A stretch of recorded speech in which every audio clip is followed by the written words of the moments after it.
je suis Virginie Gratiani de la société Apostrophe. Je suis ravie de vous retrouver pour cette nouvelle saison, toujours avec des podcasts dédiés à la gestion des talents. Pour cette deuxième saison, je vous propose d'aborder les choses sous un nouvel angle. Je partage le micro avec une invitée prête à nous livrer un formidable retour d'expérience. Aujourd'hui, j'ai le plaisir d'échanger avec Aurore Bévalo, psychologue, coach et formatrice spécialisée dans la gestion des conflits au sein de la société Maz Partners. Bonjour Aurore. Bonjour Virginie. Alors Aurore, nous nous sommes rencontrés grâce à l'EPP, l'école des psychologues praticiens où nous intervenons toutes les deux. Tu as de nombreuses cordes à ton arc avec une expertise très riche sur l'accompagnement des transitions des individus et aussi des entreprises. Aujourd'hui, tu vas partager avec nous l'expertise que tu as développée dans ton parcours sur comment bien soigner sa communication pour éviter les conflits, bien entendu, et arriver à les gérer au mieux, notamment grâce à une démarche de médiation. Tu nous livreras également, avant la fin du podcast, 3 astuces pour assainir sa communication au quotidien. Alors, pour commencer, je te laisse nous présenter ton parcours. Merci Virginie, c'est déjà une belle présentation. Donc pour ma part, je peux dire effectivement que je suis psychologue et coach certifiée. Et depuis plus de 10 ans maintenant, j'interviens en tant que consultante et formatrice dans des entreprises de toute taille pour préserver déjà la santé mentale des collaborateurs et aussi améliorer les dynamiques d'équipe en travaillant notamment sur la communication. On s'est rencontrés effectivement à l'EPP où j'enseigne un cours en Master 2 sur la gestion des conflits et la médiation.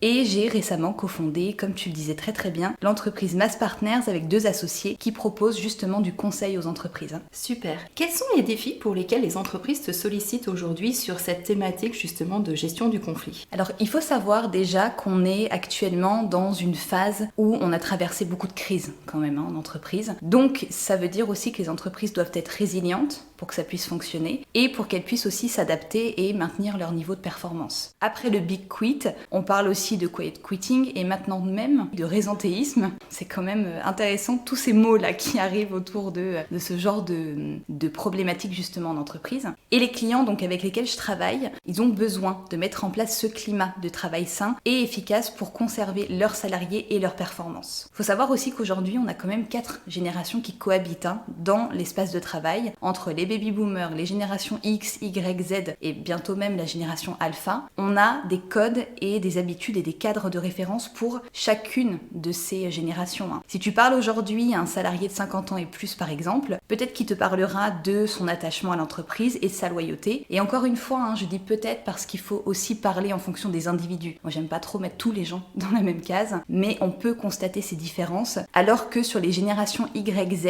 surtout Z, on voit le travail un peu plus comme un moyen de parvenir à un certain niveau de liberté. Moi j'en entends plein qui me disent je vais travailler 1 ou 2 ans pour mettre de l'argent de côté, faire le tour du monde. Donc tu vois bien que face à ces différences finalement, on va pas juger, mais il faut juste se dire que si tu parles de la même façon à tout le monde, ton discours n'impactera pas les gens de la même façon et t'arriveras pas à engager en fait tes salariés si tu adaptes pas ta communication. Et en même temps, et je finirai là-dessus, les entreprises elles sont très souvent confrontées à des collectifs de travail qui se dégradent justement parce que les gens ont du mal à se parler, à se comprendre, qu'on doit faire vite aujourd'hui et donc forcément, t'as un moment où on prend peu le temps de réfléchir, on parle comme on pense et on se doute pas que ça puisse être mal compris de l'autre côté. Et effectivement, on a un peu oublié les temps de pause et de silence.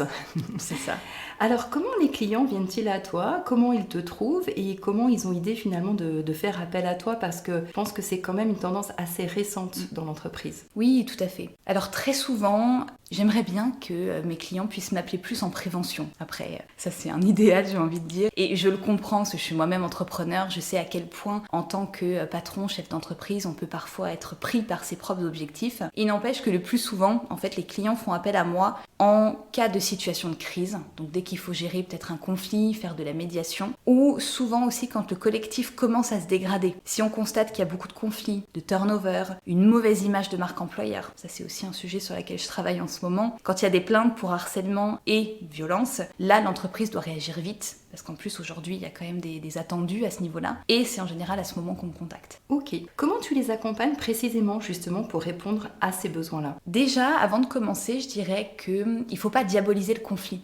Ça, c'est très important. Très souvent, on s'adresse à moi en me disant « Aurore, au secours, on a des situations de tension, les salariés ne se comprennent pas ou même les managers ont du mal à communiquer entre eux ». Je reviens souvent en disant que le conflit et la conflictualité, c'est nécessaire, qu'on a besoin d'échanger, de partager des points de vue différents. Quand on gère bien un conflit, c'est-à-dire quand on laisse les différentes parties s'exprimer et qu'on est simplement là pour veiller à ce que ça dégénère pas, forcément, on arrive à beaucoup de richesse dans la communication et souvent, ça amène aussi de la créativité au service de la performance des entreprises. Donc avec Mass Partners, on a construit un modèle de fonctionnement où on peut s'adapter en fait aux clients. Donc en gros, on a 2 types de solutions. Soit l'entreprise voit les résultats des dysfonctionnements, mais c'est pas vraiment par quel bout prendre justement l'analyse. Et nous, on intervient pour lui proposer une analyse 360 du fonctionnement interne de l'entreprise, en matière de bien-être des salariés, de communication et de prévention des RPS justement. Donc là, ça nous permet nous de faire un focus là-dessus et ensuite de donner des pistes de solutions ou des accompagnements possibles. Soit l'entreprise a déjà identifié grâce à son service RH des sources de dysfonctionnement et là on s'adapte. On fait vraiment du sur-mesure, on essaye de prendre peu de clients, mais des clients avec lesquels on va rester attentif à leurs besoins, qu'on va accompagner sur la durée. Et on peut proposer du coaching individuel, du coaching d'équipe, de la médiation et des formations. Ok. Quelle typologie de clients fait le plus appel à tes services finalement dans ce domaine? En termes de taille d'entreprise, ça va être très simple, ma réponse c'est toute taille. Toute taille d'entreprise et tout secteur aussi. Un petit point de focus aussi, je dirais que quand on est enfant, finalement, on apprend à parler, mais on n'apprend pas à communiquer. Donc les problèmes que je peux rencontrer chez mes clients qui sont des organisations, des entreprises, sont des problèmes qu'on peut même rencontrer nous dans notre vie au quotidien parce qu'il y a des codes parfois de communication ou des petites astuces comme ça qui sont très simples une fois qu'on les connaît, mais on les connaît pas. C'est ça le souci. On les a pas apprises du coup à l'école comme tu disais. Ou avec ses parents parce qu'on n'est pas toujours dans des bons modes de communication non plus chez soi. Qu'est-ce qui pourrait du coup freiner les entreprises à utiliser la médiation pour gérer un conflit? Est-ce que tu as déjà pu identifier des freins finalement vis-à-vis de tes clients qui te contactent et qui vont pas plus loin? Voilà, qu'est-ce qui pourrait les freiner?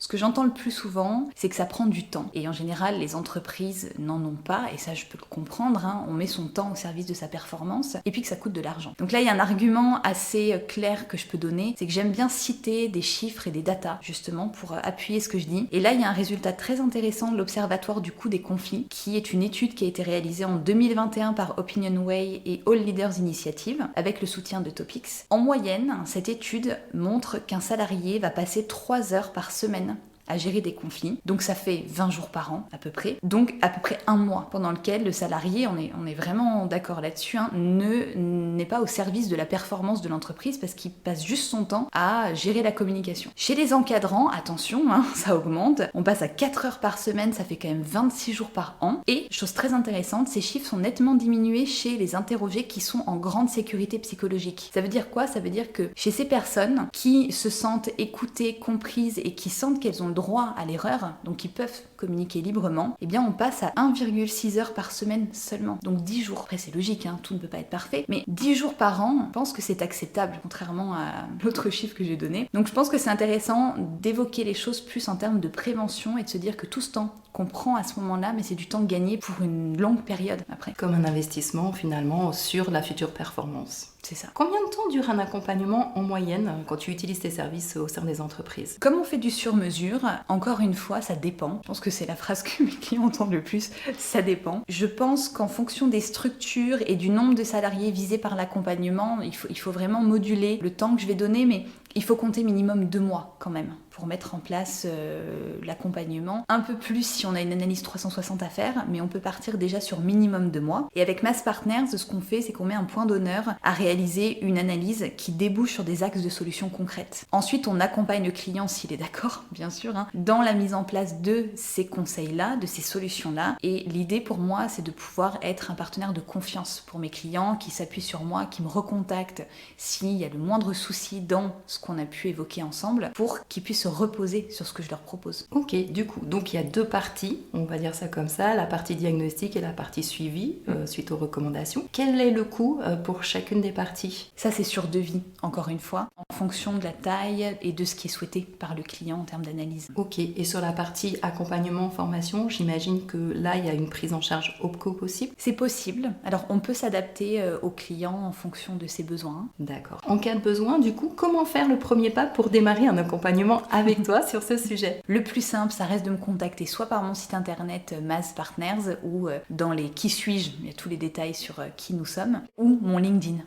Ok. Alors, avant de nous laisser, Aurore, quelles sont les 3 astuces que tu peux nous donner justement pour assainir sa communication au quotidien? Alors tu vas voir, et vous allez voir d'ailleurs, que ce sont des astuces auxquelles on ne pense pas toujours et qui sont pourtant à la base d'une communication saine. Déjà, la première chose, c'est de faire attention aux négations. On l'entend souvent et c'est vrai, le cerveau ne retient pas vraiment les négations. Ce sont des tournures de phrases et on les utilise beaucoup en français, on adore ça, qui sont trop complexes pour le cerveau. L'exemple que j'adore, c'est quand je vais chez mon dentiste, parce que j'aime pas vraiment le dentiste, le pauvre. À chaque fois, il me dit « mais ne vous inquiétez pas, ça va pas faire mal ». Mais c'est terrible en fait cette phrase, parce que si on enlève toutes les négations, ça fait « inquiétez-vous, ça va faire mal ». Et moi je me sens effectivement mal quand il me dit ça. Si à la place de ça, il avait simplement dit quelque chose comme « rassurez-vous, ça va bien se passer », bah vous voyez, tout de suite, il y a quelque chose qui change en fait et on s'apaise. Donc faites vraiment attention, comme quand on peut dire à quelqu'un qui a rendu un travail par exemple « c'est pas si mal », bah non, si c'est bien, c'est bien. Et ça fait vraiment pas le même effet. Ça, on a du mal en français. Le c'est pas si mal, on a vraiment pire. du mal culturellement.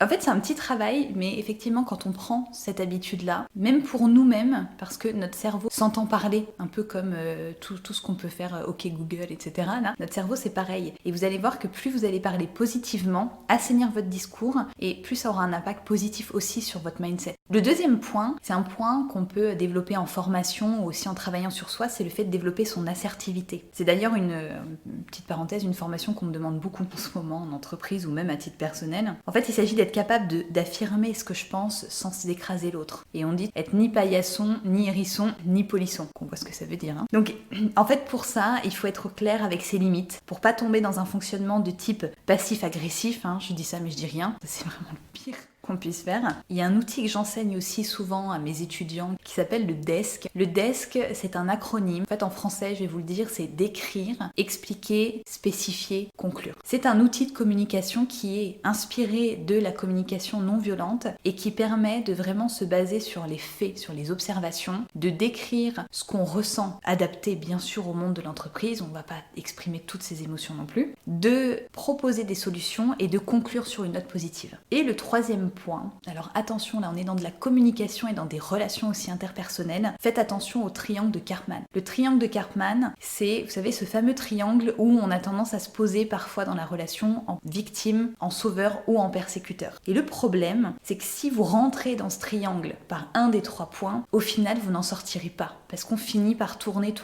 Si je veux venir sauver quelqu'un qui est la victime de quelqu'un d'autre, peut-être que je vais m'énerver contre le persécuteur que j'ai identifié, donc je vais moi-même devenir le persécuteur du persécuteur, donc on s'en sort plus. J'ai fait d'ailleurs une vidéo sur ma chaîne YouTube à ce sujet qui est plus détaillée si ça vous intéresse, et il y a une solution efficace pour remédier à ça, c'est d'entrer dans un autre type de triangle qui s'appelle le TED. Le TED, ça veut dire The Empowerment Dynamic. En fait, chaque position, on peut la remplacer par une position plus saine. Pour faire simple, au lieu de passer pour un sauveur, je peux être le coach, je peux être celui qui va aider les gens à trouver leurs solutions. Quand je me positionne trop souvent en victime, je peux être créateur de mes propres solutions plutôt que de toujours me justifier en disant que j'ai pas de chance. Et quand je suis persécuteur, quand j'ai un peu trop tendance à pointer du doigt ce que les gens font mal, je peux essayer d'aller vers un fonctionnement où je vais plutôt challenger les gens plutôt que de les pointer du doigt. Ok, super, c'est très riche et très intéressant. Aurore, je te remercie pour ce partage. Mais écoute, c'est avec grand plaisir, c'est moi qui te remercie pour ton invitation. Bien entendu, tu l'as dit, tu restes disponible pour répondre aux questions. Vous pouvez également nous laisser un commentaire sur la page du podcast ou nous contacter directement par email ou encore remplir le formulaire sur notre site apostrophe.fr. Merci à tous, j'ai hâte de vous retrouver pour notre prochain podcast. Retrouvez aussi toutes nos ressources sur apostrophe.fr onglet ressources. Je vous dis à bientôt, au revoir. Au revoir Virginie et au revoir à tous.